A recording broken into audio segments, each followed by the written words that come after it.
Hey, girl. Down on your luck? Girlfriend left you, job's a dead end? Spending a lot of time watching whatever YouTube autoplay is showing you? And now you've got some ideas. How about you don't kill everybody? Just do what everybody else does in that situation. Get a podcast. And in the world premiere of podcast, Meghan, Duchess of Sussex, she pulled out all the stops. Podcast, nobody dies. You can still terrorize people. And no, I do not want to be on it. President Trump also announced a new trade deal with the UK. All that Britain demands in return is that we keep these two. No! I refuse! I'm sick of it! Turns out Prince Harry and Meghan Markle will still get paid millions of dollars for doing absolutely nothing. As though it was the perfect compliment for what I was building at this point in my life. Planned from the beginning. She denied being interested in the royal family, which she totally was. I know someone who knows the ex-husband who said she had a vision board with Prince Harry on it. And Before they met? Yes, and she wants to That's pretend. impressive. You got to admit that is impressive. Still, this launch has struck a very specific nerve, not just because of what the product is, but because when it was released, July 1st, Princess Diana's birthday, a source close to the royal household told me it's not lost on Prince William that Meghan has launched an alcohol brand. Narcissist who cannot get enough of herself while she simultaneously plays the victim. Hey, girl. Down on your luck? Got to have watched some of The Crown, right? People love it. Yes, I have actually watched The Crown. Oh, yeah. Well, The recent stuff or the older stuff? The older stuff and the more recent stuff. Yeah. Do you fact check it while you watch it? Meghan Markle has finally revealed why she and Prince Harry call each other M and H. And he'll say M and you'll say H and your friends say M and it just is a thing. It's a thing. And do you both love it? Yes, and I like nicknames a lot. What could it be? A mystery for the ages. It is pretty extraordinary, isn't it? I mean, I think she's just got so used to lying that maybe, in my opinion, she believes the lies she tells. I don't know, but either way, she's just been so consistently loose with the truth. The irony is earth-shattering, isn't it? Harry and Meghan are the Duke and Duchess of gaslighting themselves. Earlier today, Suits actress Meghan Markle married some unemployed dude who still lives with his grandma. Next time you get hit by a hurricane, why don't we have a little parent-teacher conference to see that if you got your scores up, you would get the money. Or actually, let's not do it, because you'll get the money anyway, because we're not psych. Holy shit. You're in America now, and we don't give a shit about you. You're not our fucking prince. You'll never be king. We hate your wife. Stay at home in your $29 million mansion, all right? Oh my God, I can't even. These two, Meghan and Harry, are the worst. Welcome back to Tea Time with Tina. So Meghan Markle's Rosé disaster is her biggest embarrassment yet. Let's get one thing straight. Meghan Markle might know how to spin a sob story, but she clearly doesn't know how to spin grapes into wine. Her latest venture, a luxury rose hilariously named As Ever. Her lifestyle company, As Ever, another silly name for a brand. She just can't get the namings and the branding right. Was supposed to position her as the next Gwyneth Paltrow, a lifestyle queen turning tears into gold. Instead, she turned wine into comedy gold, thanks to none other than Jon Stewart. Meghan launched As Ever Rose with all the subtlety of a Hallmark movie. A barefoot duchess strolling through vineyards, sipping wine, gazing thoughtfully at sunsets, and pretending she knows what grapes taste like. But as it turns out, wine drinkers actually care about the taste, not just how pretty the bottle looks on Instagram. Who knew, right? Critics immediately slammed the rose as uninspired, flat, and, my personal favorite, forgettable, watery, and shallow. Ironically, that's exactly how many describe Meghan herself, but the critics were just the warm-up act for what came next. Meghan Markle has introduced a 2023 rosé from Napa Valley under her rebranded lifestyle label As Ever, a move that officially marks her entry into the alcohol industry. But this isn't just another product. On The Daily Show, Jon Stewart bravely sacrificed his taste buds for comedy, taking a sip of Meghan's rose before delivering the knockout blow. It tastes like branding, not grapes. I've had tap water with more character. Boom. Instant classic. In less than 30 seconds, Stewart single-handedly destroyed months of Meghan's carefully curated branding efforts. And let's be real, when mainstream comedians start roasting you openly, your victim card has officially expired. The laughter in that studio wasn't just funny. It marked the moment Meghan officially became fair game. Now don't forget to like and subscribe because let's face it, I'm nothing without your support. Now back to the tea. The mockery didn't stop at late-night TV, but Twitter, TikTok, Reddit, every social media platform exploded with hilarious reviews. One post read, "This tastes like regret and PR strategy." Another claimed, "It's like Meghan herself, overpriced, pretty on the outside, and completely empty within." Fans felt betrayed, expecting a wine with depth, only to receive a flavor profile as shallow as Meghan's Spotify podcast. Casting deals that fizzled to branding pivots that confused even loyal followers. American Riviera Orchard came and went without clarity, and now, as ever, appears to be the latest attempt to stake a claim in the oversaturated lifestyle market. Remember when Meghan could snap her fingers and Oprah, Serena Williams, and Ellen would magically appear singing her praises? Not this time. Meghan's A-list pals vanished quicker than her credibility. No Instagram stories, no congratulatory tweets, not even an obligatory girl boss hashtag. Why? Maybe because even her closest friends tasted the rose and thought, yeah, Meghan, let's just sit this one out. Silence speaks louder than celebrity endorsements ever could. The damage was more than just social media snark. Retailers and wholesalers panicked. Imagine customers walking in and jokingly asking for Jon Stewart's grape water.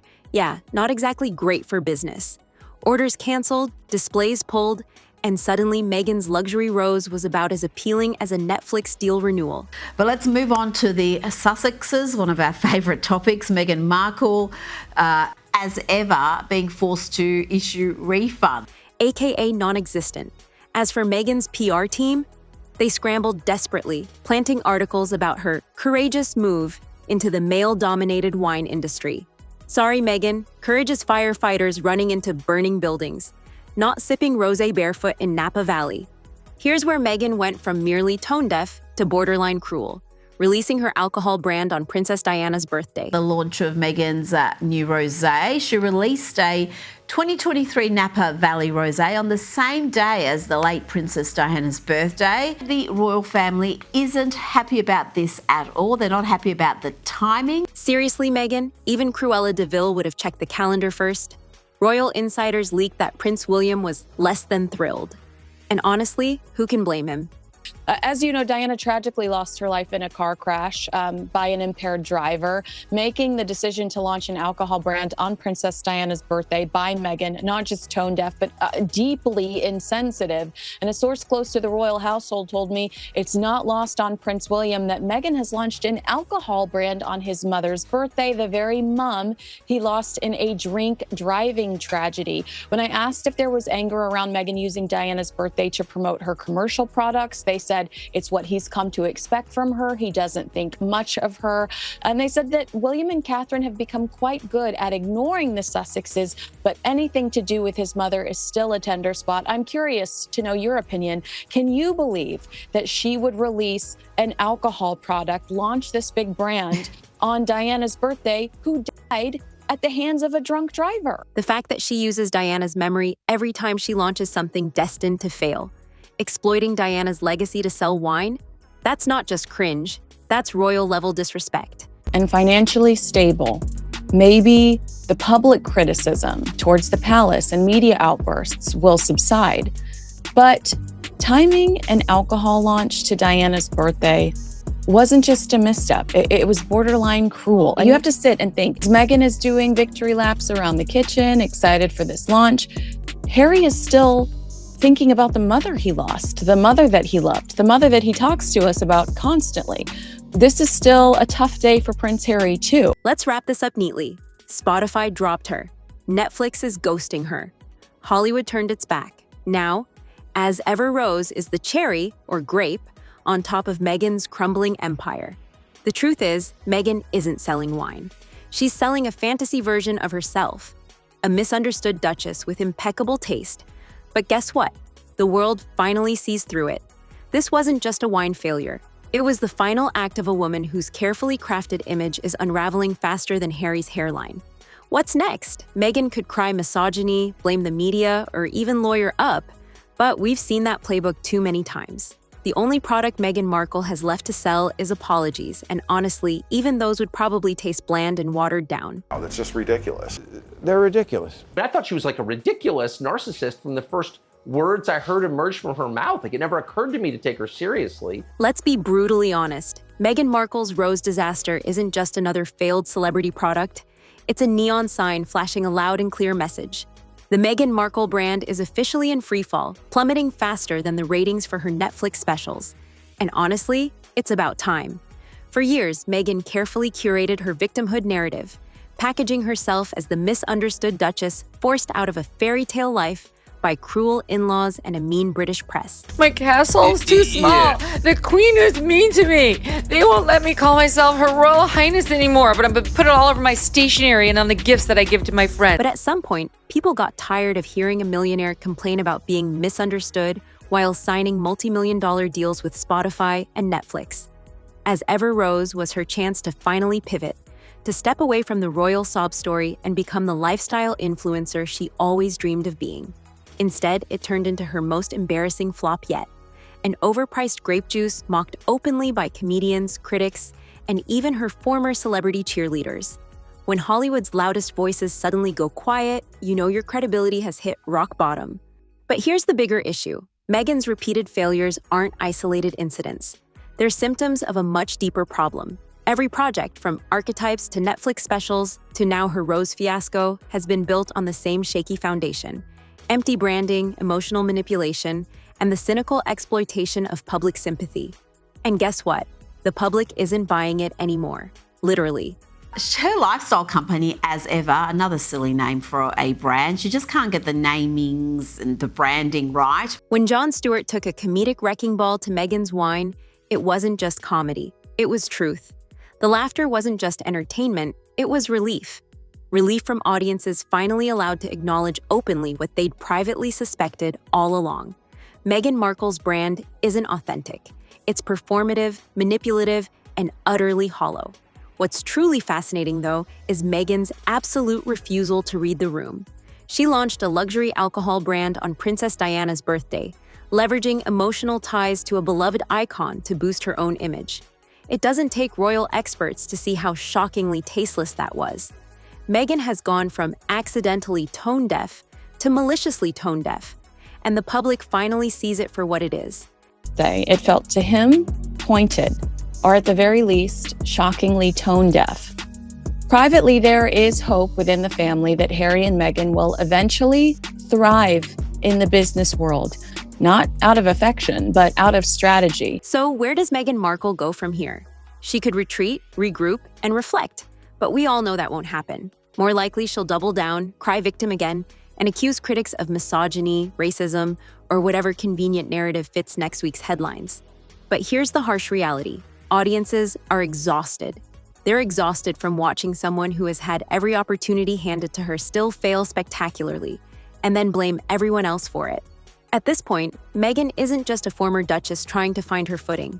She's the embodiment of Hollywood's obsession with style over substance, victimhood over accountability, and illusion over authenticity. She's a cautionary tale for every aspiring celebrity entrepreneur who thinks branding can replace genuine value. If Meghan Markle really wants redemption, and that's a big if, she'll have to stop hiding behind curated PR statements, staged photo shoots, and fake relatability.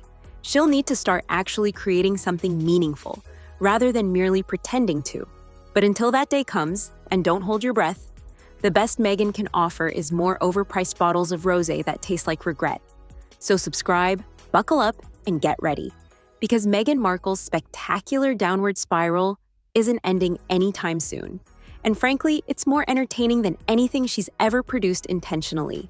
Thanks for watching, and if you enjoyed my content, feel free to check out some of my other videos on the top of the screen. Until next time, stay tuned, stay safe, and stay informed, only on Tea Time with Tina.